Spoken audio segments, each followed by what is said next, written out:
हर्षवर्धन भोसलेच्या चेहऱ्यावरचा हर्ष जर नाहीसा नाही केला तर नावचा खैरमोडे नाही. जुन्या वाड्यातील म्हाताऱ्याचं सिक्रेट कळलंय आम्हाला. त्या का डॉक्टरने सांगितलं ना की आता घरी जायला हरकत नाही. तुझ्या आईनं नुसता घोषा लावला होता, कधी घरी जायचं कधी घरी गेलं. घे गोळ्या घे आणि संपवून टाक स्वतःला. सॉरी यार.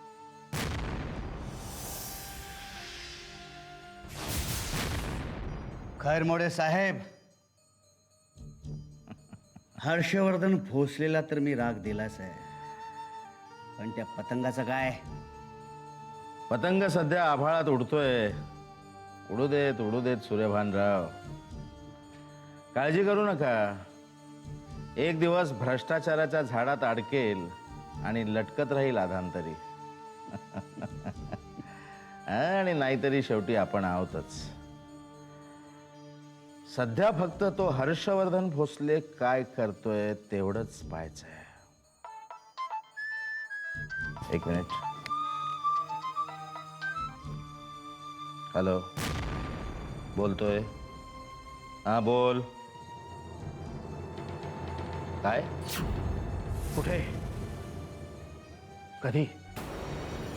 कायसे? हे बा, ठीक आहे. तू एक काम कर, तू त्यांच्या मागे राहा, मला फोन करत राहा. काही कळलं की मला लगेच फोन कर. फोन ठेव आता आणि कामाला लाग. ओके. काय झालं काय राव? त्या हर्षवर्धन भोसलेनं म्हाताऱ्याची जागा रातोरात हलवली आहे. खरं तर तेव्हाच त्या म्हाताऱ्याला आपण गायब करायला हवं होतं. नाही सूर्यभानराव, नाही. खेळ असा बिघडवायचा नाही. लक्षात ठेवा, पायरी पायरी चढत नाही गेलो ना तर तोल जाऊन पडण्याची भीती असते. मी काय म्हणतोय समजतंय ना? समजतंय, पण आता पुढे काय? हा?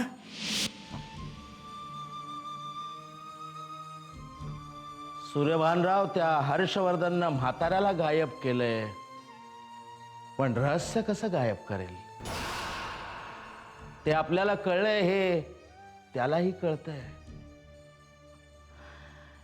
काळजी करू नका, आपला माणूस त्यांच्या मागावर आहे. ती जागाही आपण शोधून काढूया. मी काय म्हणतो खैरमोडे साहेब, हा खेळ खेळण्यापरीस आपण त्याचाच गेम का वाजवत नाही? नाही नाही सूर्यभानराव, हा खेळ फक्त प्राणांचा नाही, हा बदला अपमानाचा सुद्धा आहे.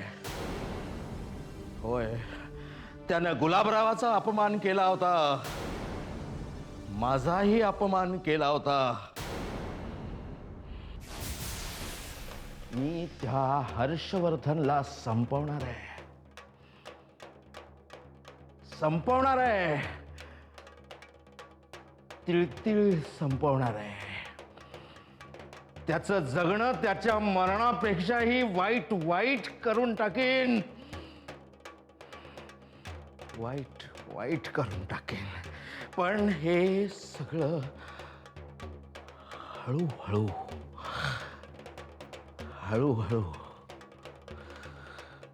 तुम्ही बघा सूर्यभानराव, एक दिवस हा हर्षवर्धन आपल्या पायाशी कशी लोळण घेतोय ते.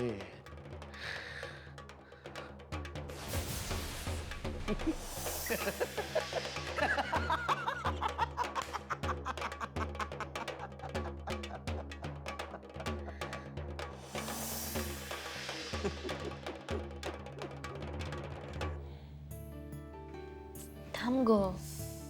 पुरे ग, किती करशील? झाली झाली. तू ना बिछाण्यातनं उठूनच देत नाहीस मला. डॉक्टरांनी तसं सांगितलंय आई. अगं मागे मी एकदा आजारी पडलो होतो ना, तेव्हा तू सुद्धा मला अशीच शिक्षा केली होतीस. म्हणून तुम्ही सूड उगवताय आता माझ्यावर. नाही तसं नाही ग, पण तू कोणाचं ऐकत नाहीस ना, म्हणून तुला ही नजर कैद. तुम्ही सगळे सुट्ट्या घेऊन घरात बसलात ना, त्रास होतोय मला अगदी. म्हणजे सारखं माझ्यावर लक्ष, मी काय खाते, काय पिते, काय करते. अर्थातच. अर्थातच काय. तुम्ही ना उद्यापासून शाळेत जायला लागा बरं, नाहीतरी तुमचा अर्धा जीव शाळेतच असेल. अंतरा, तुझी आई शाळेच्या काळजीनं बोलते की पुरे. पुरे. तू पुरे कर हं, आई. तुला डॉक्टरांनी जास्त बोलायला परवानगी दिलेली नाहीये. तू आता मला जाच करणं सोड आणि जा ताईला मदत कर स्वयंपाकात. ताईला नेहा मदत करणार आहे. माझी ड्युटी इकडे आहे, तुझ्या जवळ. देवा. अहो, पेपर वाचला तर चालेल का? फार कंटाळा आलाय हो. त्याला संपूर्ण परवानगी आहे. मी वाचून दाखवतो. नको. म्हणजे दुसऱ्यांनी पेपर वाचून दाखवला ना की असं वाटतं की आपले हात धडधाकट आहेत, पण आपण दुसऱ्यांच्या हाताने खातोय. ठीक आहे. पेपर दिवाणखान्यात आहे, मी आणतो. बघा थांबा, मी आणते. ए लाडोबा, बस आईजवळ. बस बस बस आईजवळ बस, नाहीतर ते उठेल आणि कामाला लागेल. मी आणतो. तुझ्यावर लक्ष ठेवायला इकडेच बसणार आहे.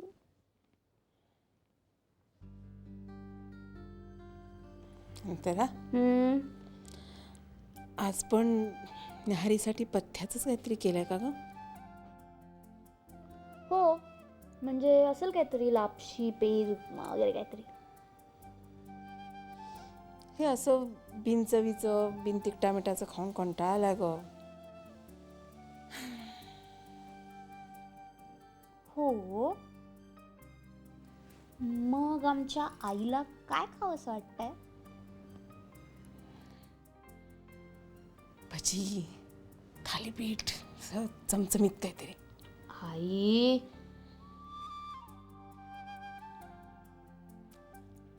ताईनी मिसळ केली म्हणे तुमच्यासाठी. थोडीशी आण ना माझ्यासाठी. आई, तुला डॉक्टरांनी खायचं नाही म्हणून सांगितलं ना असं काय? एक चमचा. तू माझं ऐकणार आहेस की नाही? तेवढं खाऊन काही नाही होत ग. तू माझं ऐकणार आहेस की नाही? बाबा, माझं ऐकत नाहीये. बाबा, काय चाललंय? कुठे काय? बाबा. हा? नाही म्हटलं, तुम्ही कुठे राहिलात? हे कशाला आणलं तुम्ही? अगं पण मी आणणारच होते, हो. पण पेपर कुठे आहे? अरे चहा, ते बसा बसा बसा बसा, मी आणते. बसा. बर बर बर बर, तू आण.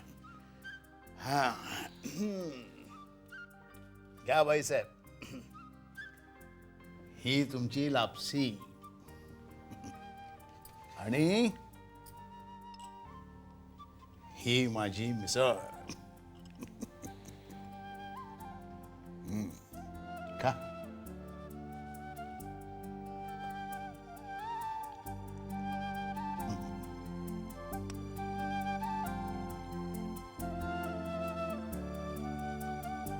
खाते. मिसळ खायची आहे?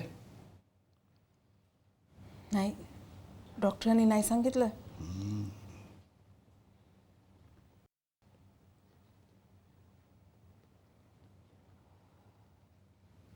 घे ग, एक घास घे. खरंच? घे, एका घासाने काही होत नाही. मला माहिती आहे आजारपणात तुझ्या तोंडाची चव गेली आहे. घे, खा.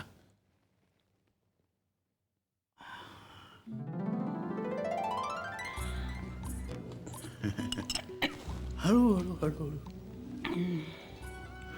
छान झाली आहे. मजा आली. अजून एक चमचा देता? जास्ती नाही हा. घ्या ना, एकच चमचा.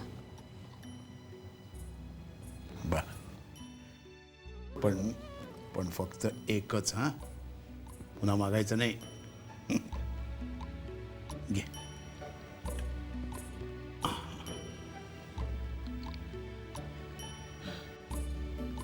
तुम्ही खा. हो. घे तू का? मला देऊ? नको घे.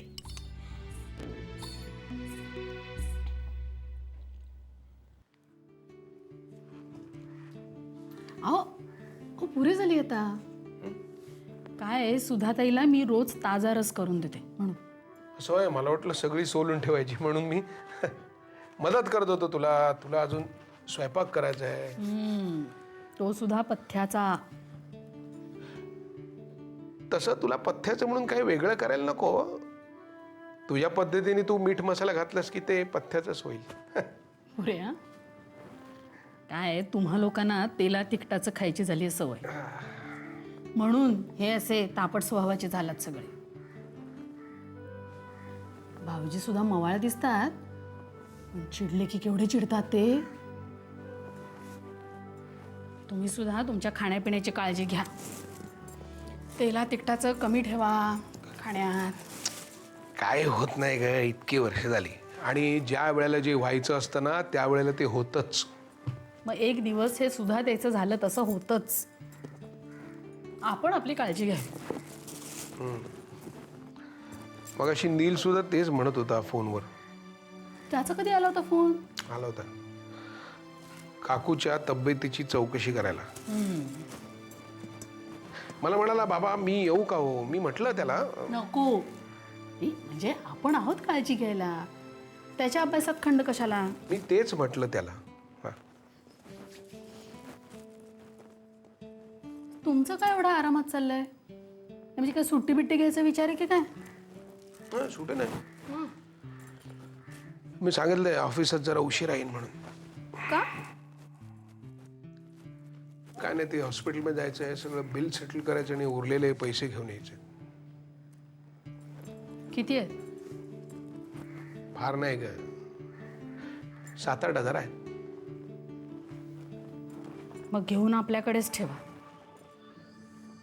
नाही, लगेच देऊ नका भाऊजींच्या हातात. आपलेच आहेत पैसे ते. पैशाशिवाय दुसरं काही बोलायला सुचतं का ग तुला? पैसा पैसा पैसा. कुठल्याही विषयावर तुझ्याशी बोलायला घेतलं की शेवट पैशावरच होतो.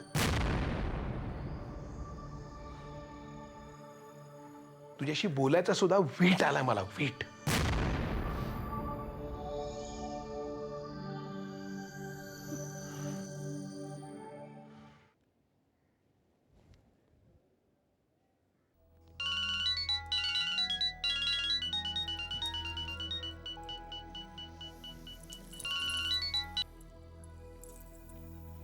हॅलो प्रियांका. हाय असावरी, कशी आहे तर तुझ्या आईची तब्येत? मला खूप काळजी वाटत असते ग. नाही नाही, आई बरी आहे. खूप आराम पडलाय आता आईला. That's great. तुला माहिती आहे असावरी, मी सारखी देवाजवळ प्रार्थना करते तुझ्या आईला बरं वाटावं म्हणून. आणि हो, ह्या सगळ्यामध्ये तुझी खूप दगदग झाली असेल ना. तू स्वतःची काळजी घे, नाही तर तूच आजारी पडशील. नाही नाही प्रियांका, अगं आई घरी आली आहे ना, त्यानेच माझं अर्ध टेन्शन उतरलंय. आणि आई बरी झाली ना, ती केवळ तू वेळेवर केलेल्या मदतीमुळे. अगं कम ऑन असावरी, मी काय फार केलं नाहीये आणि ते माझं कर्तव्यच होतं. नाही नाही प्रियांका, तू एका रात्रीत एवढे सगळे पैसे उभे केलेस. आता काय झालं असतं? प्रियांका, बाबांचा विम्याचा चेक लवकरच मिळणार आहे. तो मिळाला की मी तुझे सगळे पैसे परत करीन. अगं असं काय करतेस असावरी? पैसे द्यायची घाई करू नकोस. तुझ्या आईला आधी बरं वाटू देत, मग सावकाश दे. आणि हो, आता एकदा घरी ये ना आमच्या.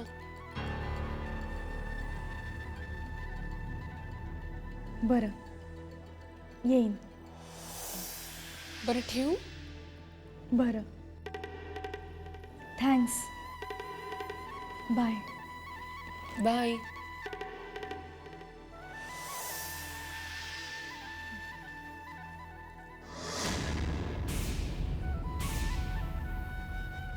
खरंच प्रियांका किती चांगली आहे. मी उगीच तिच्याबद्दल गैरसमज करून घेतला होता. तिचं वेगळंच रूप बघायला मिळतंय.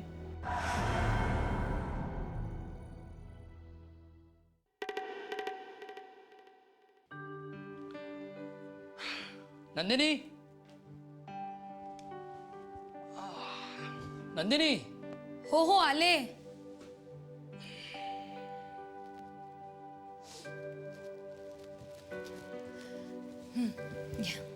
थँक्स. आज उशीरच झाला ना यायला. हो ना. अगं येणं जाण्यात एवढा वेळ जातो ना. पाऊस पडून गेल्यावर रस्त्यांची जी काही दुरावस्था झाली आहे ना. अगं चंद्रपूर ते आष्टी यायला 1 तासाच्या ऐवजी 1.5-2 तास लागतात माहिती आहे. हो ना. चंद्रपूरला आपला चांगला फ्लॅट असून सुद्धा उगाच ये जा करायला लागते. नंदिनी, मी काय म्हणतो, आपण चंद्रपूरलाच राहिलो तर.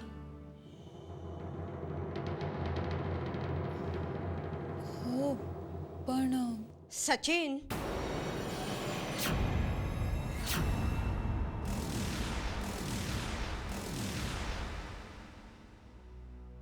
बरोबर आहे तुझं.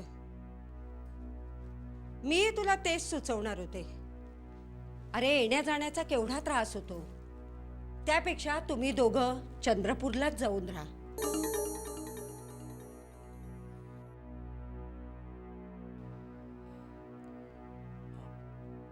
आई अगं,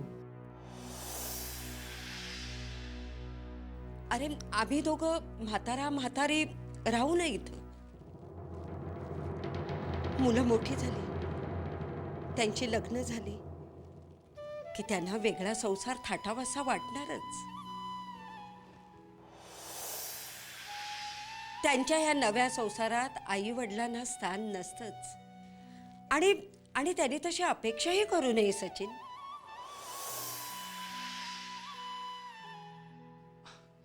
आई अगं तसं काय नाही आहे. अरे मुलगा आपल्याला पाहील, आपल्या जवळ राहील, आपली दुखणी खुपणी काढेल. सुनेनं घरातले कामं केल्यामुळं थोडी विश्रांती मिळेल. सुनेशी बोलल्यानंतर एकटेपणा नाहीसा होईल. अशा अपेक्षा करणंच मुळात चुकीचं आहे रे. अरे या आष्टीच्या खुराड्यात राहून तुम्ही काय करणार आहात? जा बाहेर पडा, स्वतःचं नवं जग उभारा. आमचे आशीर्वादच आहेत तुम्हाला. आई अहो सहज म्हणत होते. म्हणजे असू दे ग. माझा सासूरवास तुला होईल, मी तुला त्रास देईन, तुला छळेन असं तुला वाटत असेल कदाचित. पण खरं सांगू, माझं तोंड फटकळ आहे ग. पण मनानं सुद्धा मी कजाग आहे असं वाटून घेऊ नकोस तू. सचिन, तुला सुद्धा असंच वाटतं का रे? आई अगं काहीतरीच काय बोलतेस तू. हे बघ, आम्ही तुला सोडून कुठेही जाणार नाही आहोत.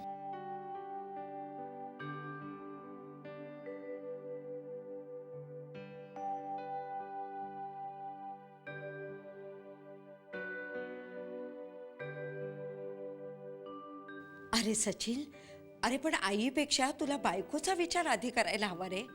कारण उभं आयुष्य तुला बायको बरोबर काढायचंय. हो ना नंदिनी?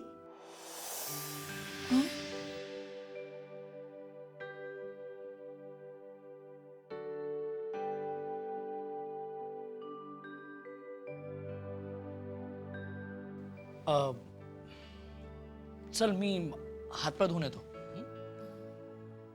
आई काय रे? तू खायला काय केलंस? हो तर. अरे आल्या आल्या तुला खायला लागतं माहिती आहे ना मला. करून ठेवलंय. हा खा.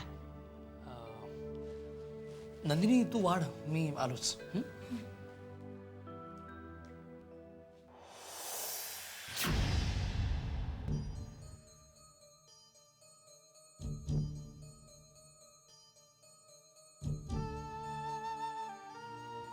एक मिनिट.